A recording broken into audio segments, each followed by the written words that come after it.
بسم الله الرحمن الرحيم والحمد لله رب العالمين نحمده ونستعينه ونستغفره ونعوذ بالله من شرور أنفسنا ومن سيئات أعمالنا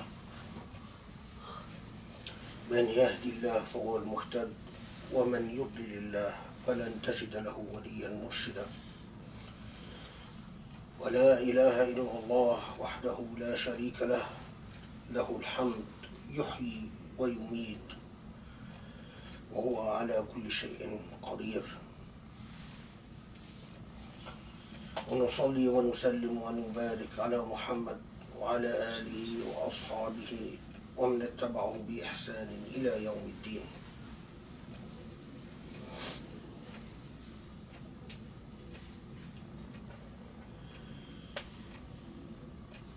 إن الله يأمر بالعدل والإحسان وإيتاء ذي القربى وينهى عن الفحشاء والمنكر والبغي يعظكم لعلكم تذكرون. We start in the name of Allah, the most gracious, the most merciful.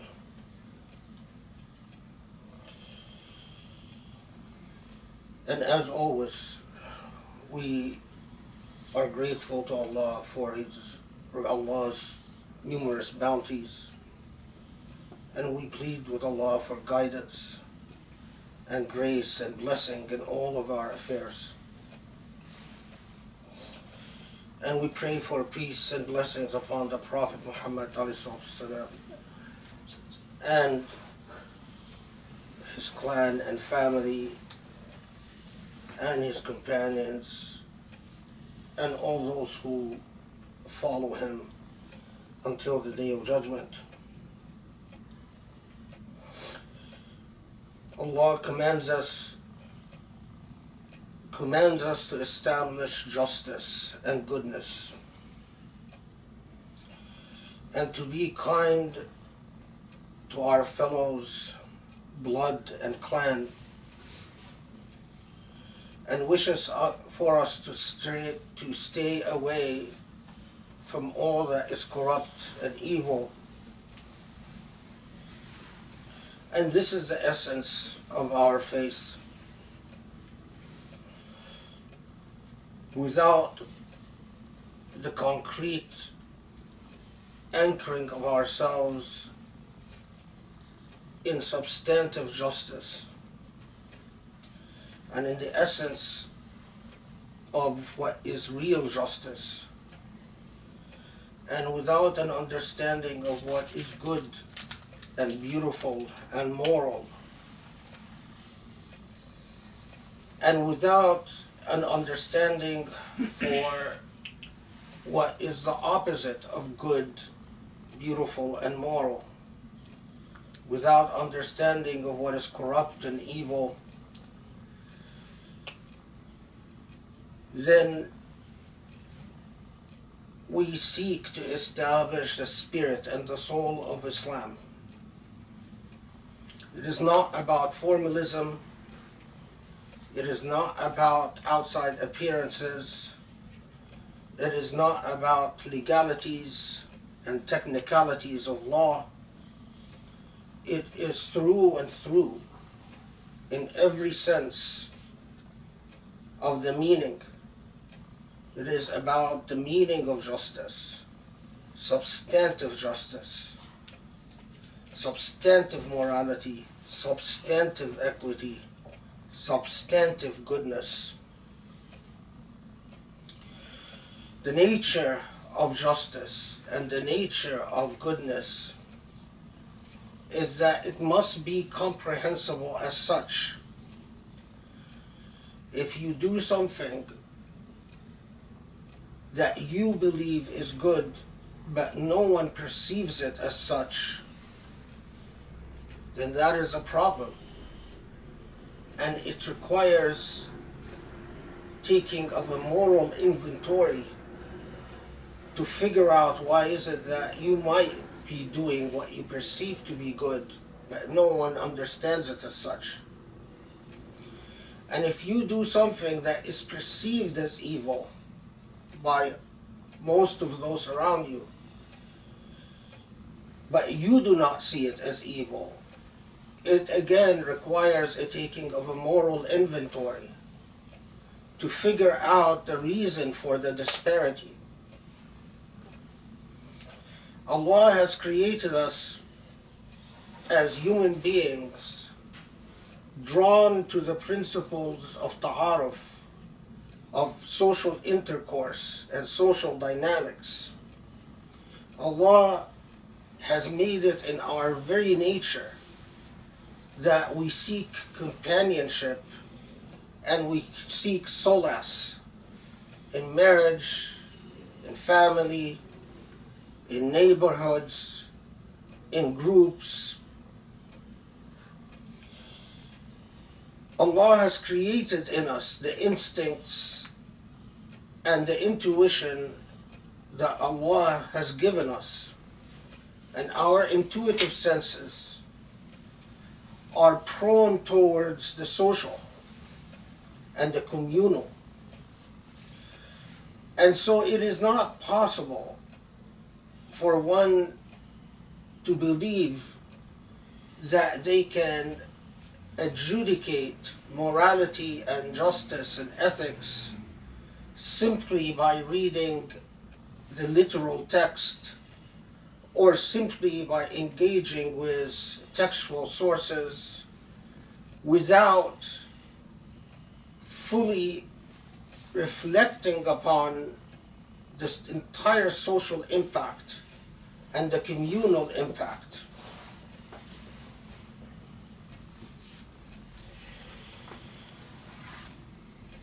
The Jumu'ah that Allah has been so keen to remind us that once the call for Jumu'ah is made to abandon business and work and come together in dhikrillah, dhikrillah, the remembrance of Allah, the act of remembering Allah, dhikrillah, when it's done in private, as in salah or dua, it only concerns your affairs with the Almighty, your own personal individual affairs. When you are doing dhikr alone between you and Allah, you are only concerned with communicating with Allah about yourself and no one else.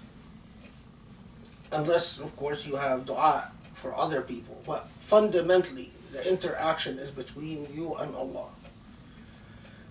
But when it is done as a community, in a public forum, dhikrillah becomes as if an accounting by society, collectively, towards God. And that accounting requires social reflection as opposed to individual reflection. This is why it is imperative that every Jumu'ah, everywhere, especially in places where the governments don't write the script for Jumu'ah, because sadly in so many Muslim countries the script for Jumu'ah is written by the state, and no one is allowed to say anything at the Jumu'ah and the Khutbahs other than what the state wants them to say. But that practice has resulted in the death of the faith. The Jumu'ah must be a place of social and collective accounting before Allah. If each Jumu'ah, we Muslims do not talk about real life and reflect on our collective accountability before Allah, then the very purpose of Jumu'ah, the very purpose of this public way of dhikr fails. If Jumu'ahs become basically people to come together talk about things that have very little to do with justice, goodness, and equity, and injustice and corruption.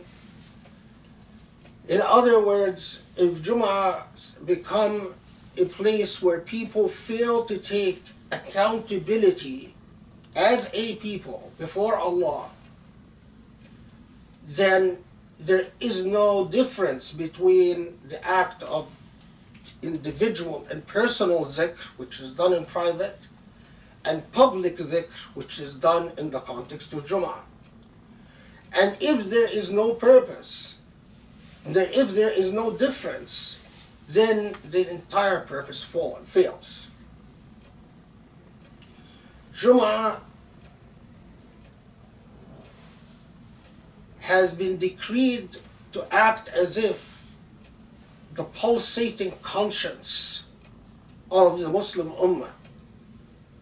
It is a weekly event in which the Muslim Ummah in Jumu'ahs all over the world is supposed to take an accounting of its place before Allah.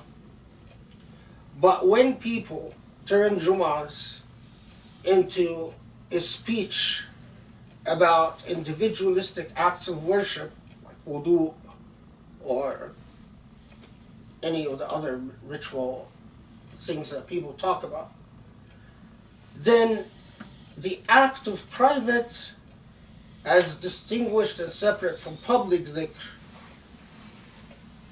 itself fails. And that is a consistent problem. You want to measure the level of moral conscientiousness in the Muslim Ummah. Study the speeches that are given, the khutbahs that are given at Jumu'ah. If you find that they raise issues of moral consciousness, of justice, then you know that the Ummah is ethically vibrant and Islamically vibrant. If you look at this, what is said in the khutbahs, and they sound morally stale and ethically inept, then that is a sign that the Ummah is not in good health. This is precisely why Allah condemns al-istibdad and al-isti'la' fil ard, condemns despotism and the arrogances of despotism. Because with this despotism, it is impossible to have speech that can actuate and give effect to a lively moral and ethical dynamic. If you control the ability of people to speak about their religion, then you kill the soul of a people. You force them into a false dichotomy between the religious consciousness and an irreligious, artificial, dramatized, constructed consciousness by which they deal with the public arena. It's as if you ask them to check their God outside before they can interact in society. Well, this produces very deep schizophrenias and psychopathies into the social fabric of the Ummah. Free speech is essential for the good health of a people, any people. And understanding why Allah said once a week, do not limit yourself to acts of private dhikr, which we do in salah and dua, and commanded us to come together collectively to engage in active public dhikrullah, understanding that difference is crucial and critical.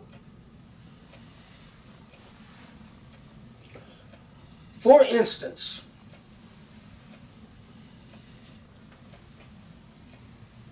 and when I say for instance here, I mean to raise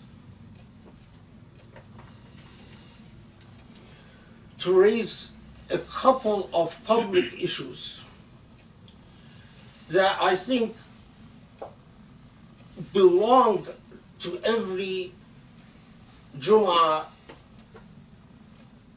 around the Muslim world.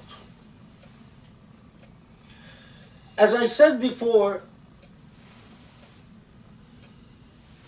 in the past 20 years or so, a conservative estimate of the number of Muslims murdered and killed in various places and contexts and wars is around 12 million or higher.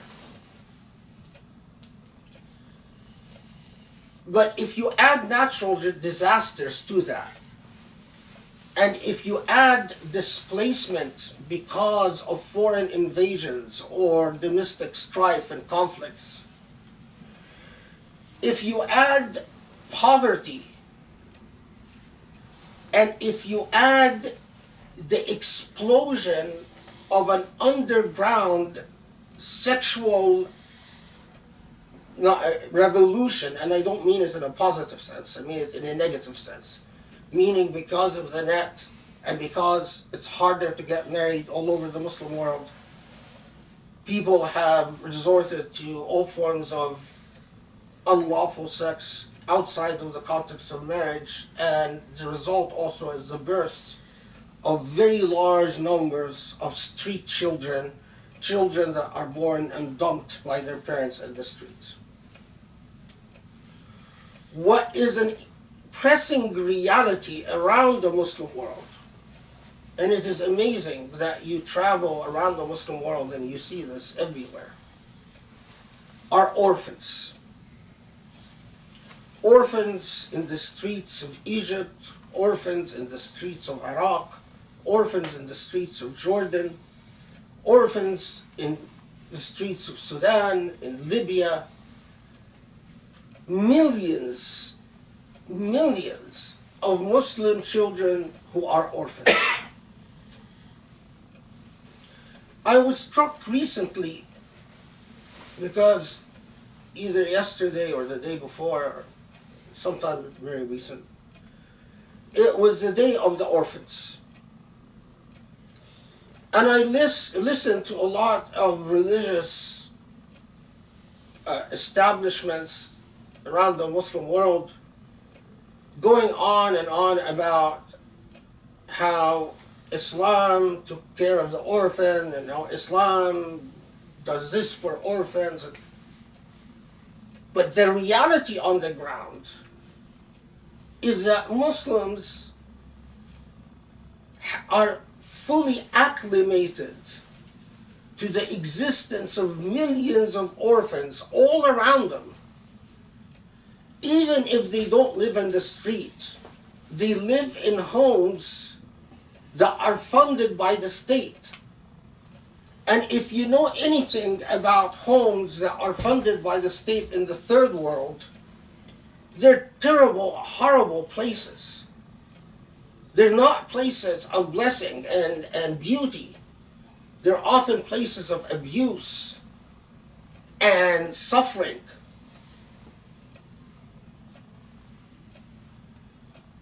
Definitely the shuyukh are correct. It is not just Islam, but Allah has time and again reminded us of the rights of orphans upon us as a society. That if you want to earn a place in Jannah, a far more sure place than building a mosque somewhere is to take care of orphans. In fact, the care of orphans is emphasized so much so that the Prophet ﷺ has said that whoever mistreats an orphan, none of their good deeds will do them any good. They're fasting and they're praying and they're go nowhere.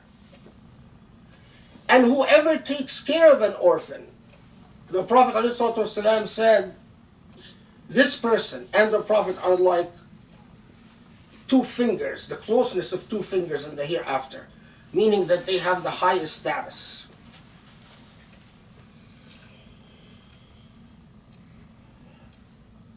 وَيَسْأَلُونَكَ عَنِ الْيَتَامَى قُلْ إِصْلَاحٌ لَهُمْ خَيْرٌ وَإِن تُخَالِطُوهُمْ فَإِخْوَانُكُمْ وَاللَّهُ يَعْلَمُ الْمُفْسِدَ مِنَ الْمُصْلِحِ وَلَوْ شَاءَ اللَّهُ لَأَعْنَتَكُمْ إِنَّ اللَّهَ عَزِيزٌ حَكِيمٌ.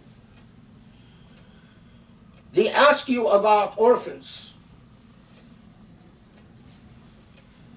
Say, to safeguard their interest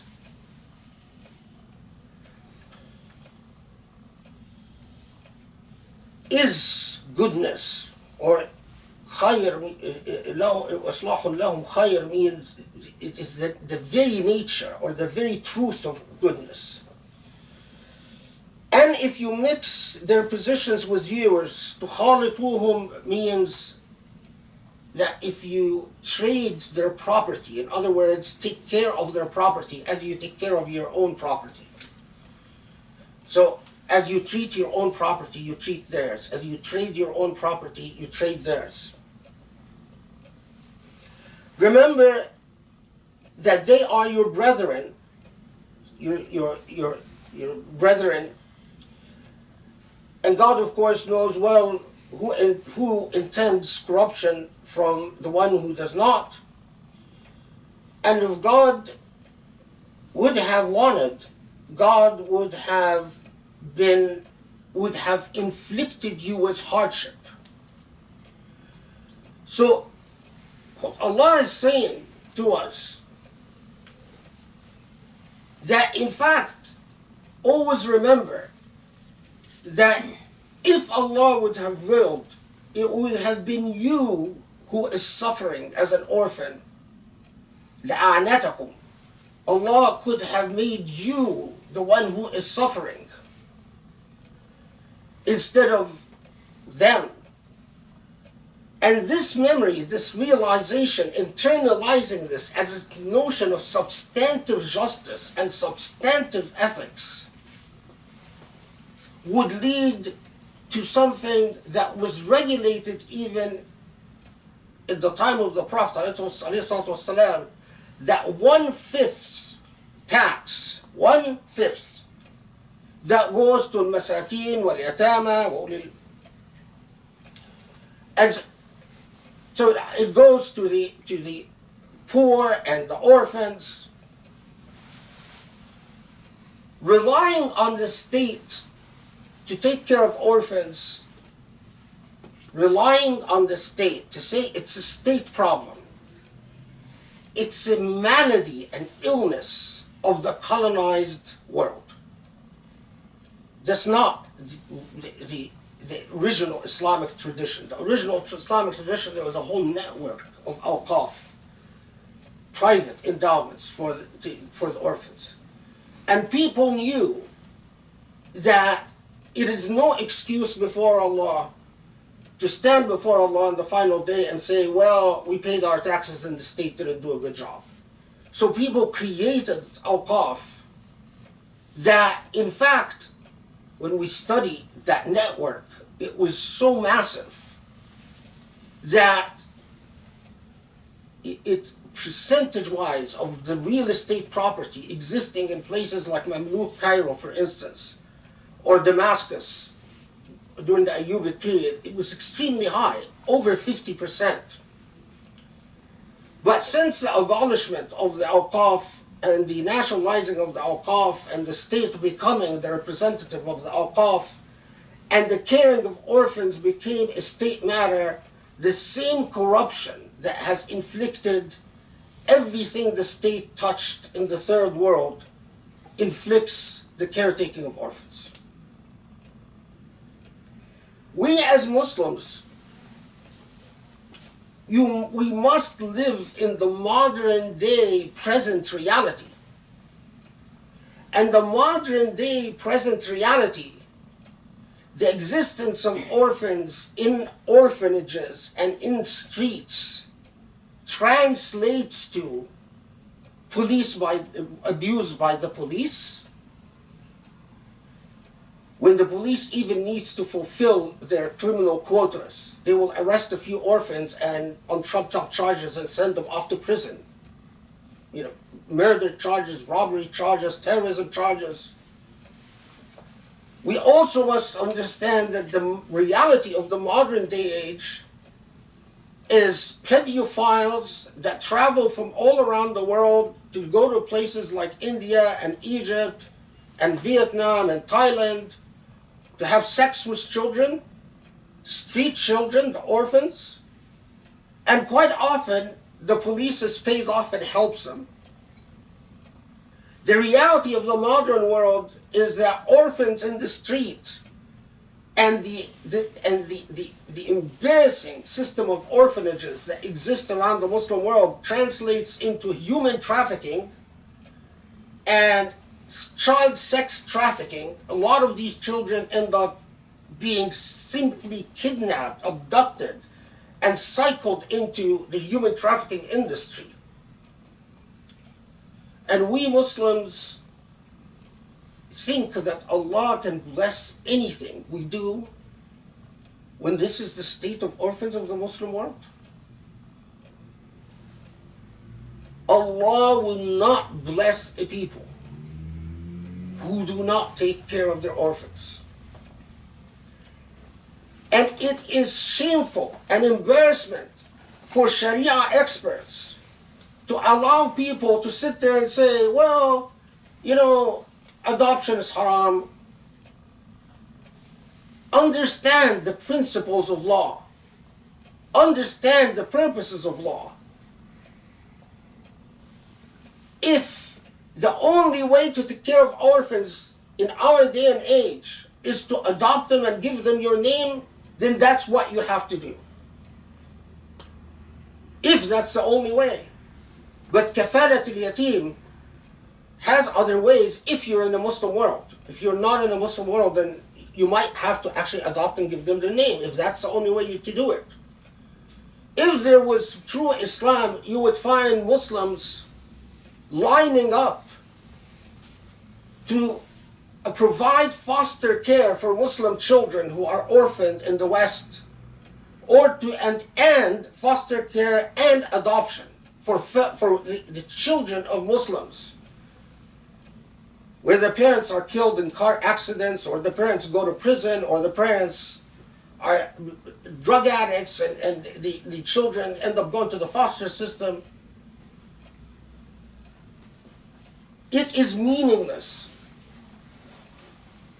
for us to have our Jumu'ahs wax rhetoric and dogma that sounds good to the ears.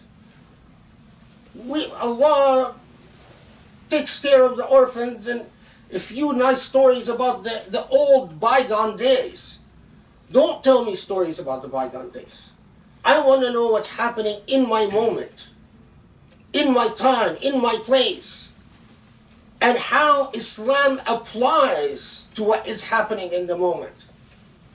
And before I hear it from anywhere else, I want to hear it from the Imam at Jumu'ah, because that's where I expect honesty in discourse. And for the Muslims out there, if your Imams at Jumu'ah don't provide honest discourse, then get rid of them. It is your moral obligation to demand that whoever stands at the podium of Jumu'ah speaks truth, and speaks truth on behalf of the oppressed and suffering before all else. And that is most important. Is'alullah واسألوه من فضله ورحمته ومغفرته يستجب لكم. بسم الله الرحمن الرحيم. الحمد لله رب العالمين والصلاة والسلام على محمد خاتم النبيين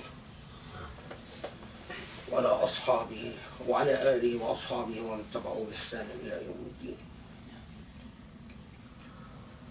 Part of the process of speaking truth is something that is most painful to me personally and should be most painful to many Muslims. Recently, it was the occasion of an Isra and Miraj, the occasion where the Prophet ﷺ Urija bih was traversed space and time from Mecca to Jerusalem and then to the heavens, and it is a transformative moment in Islamic history and a moment with numerous meanings and implications. For centuries, from the time of the Prophet ﷺ to today, we all know that the first Qibla of Muslims was the mosque in Jerusalem. We all know that the place of Al-Isra wal-Miraj was from Mecca to Jerusalem. And we know for hundreds of years the Crusades sought to occupy Jerusalem, and Muslims repeatedly liberated Jerusalem because of the basic understanding that it is the heart of the Muslim world. That if Jerusalem is not there, the Muslim world is ill and sick.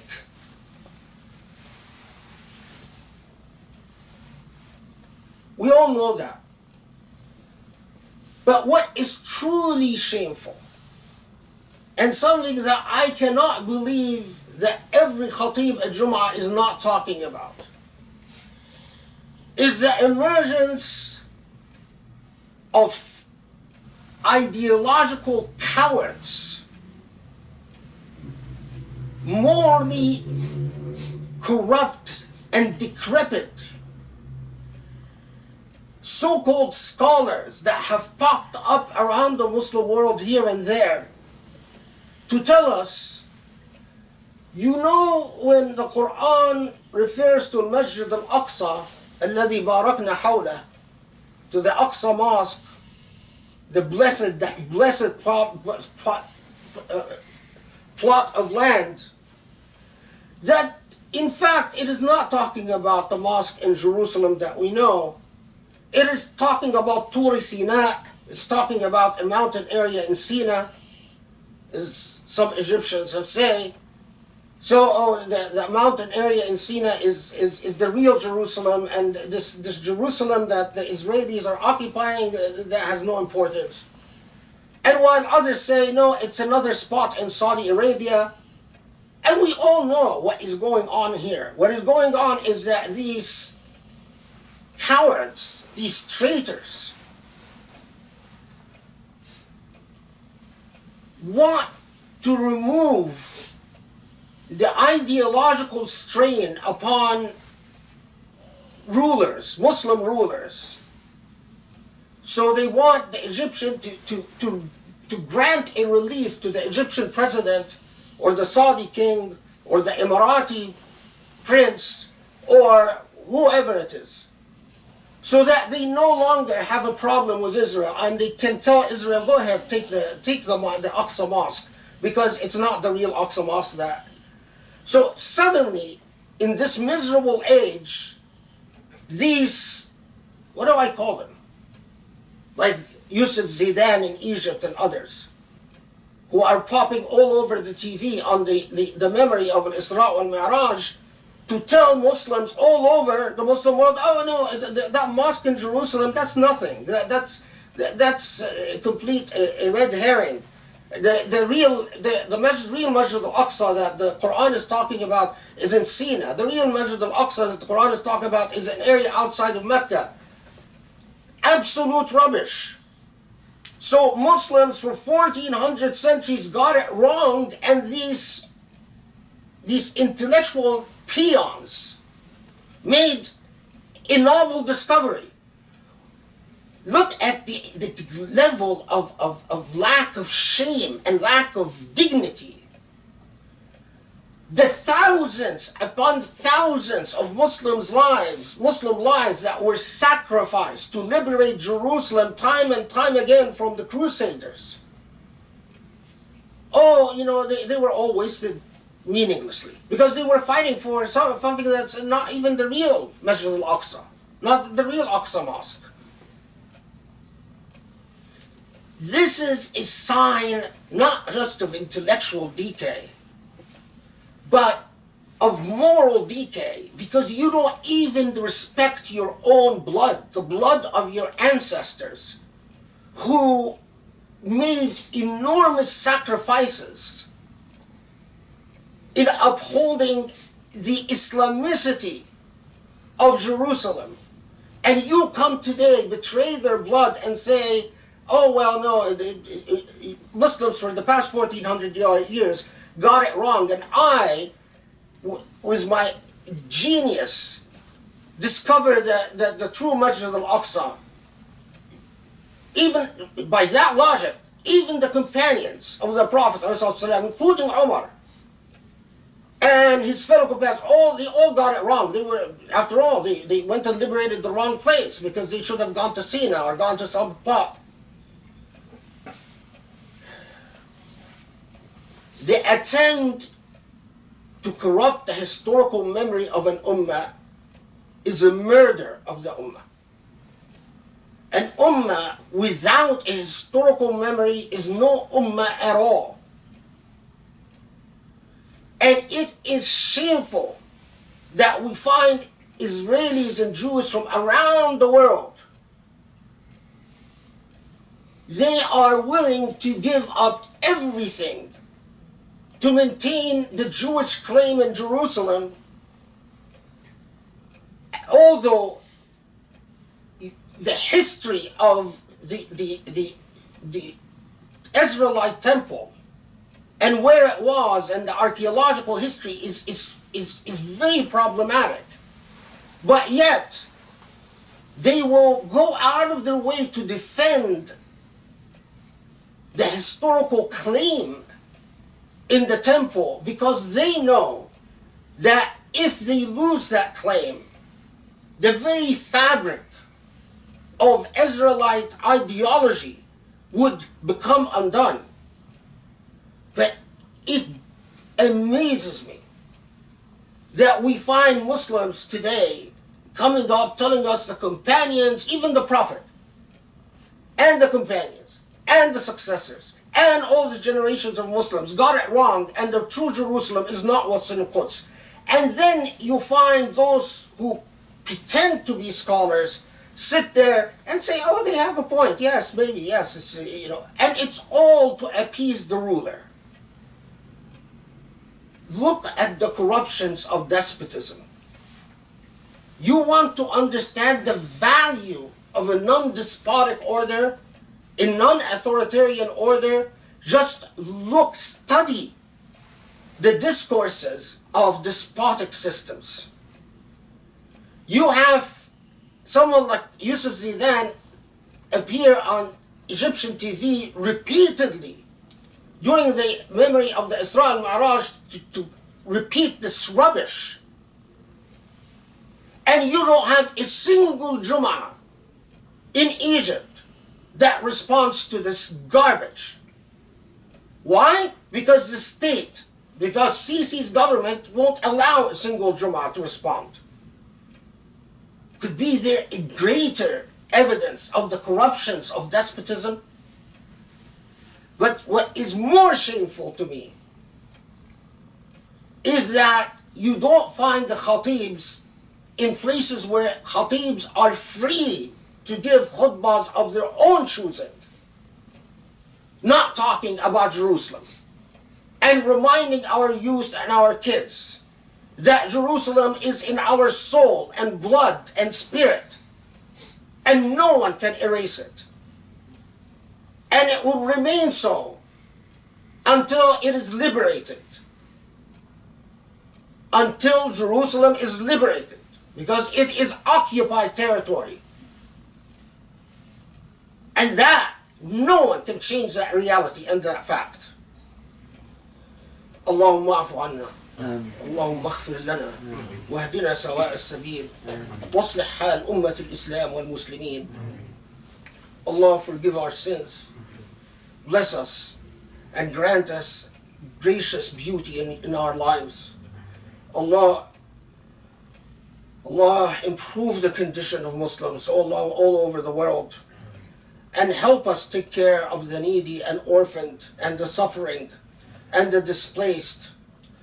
وقم الصلاة.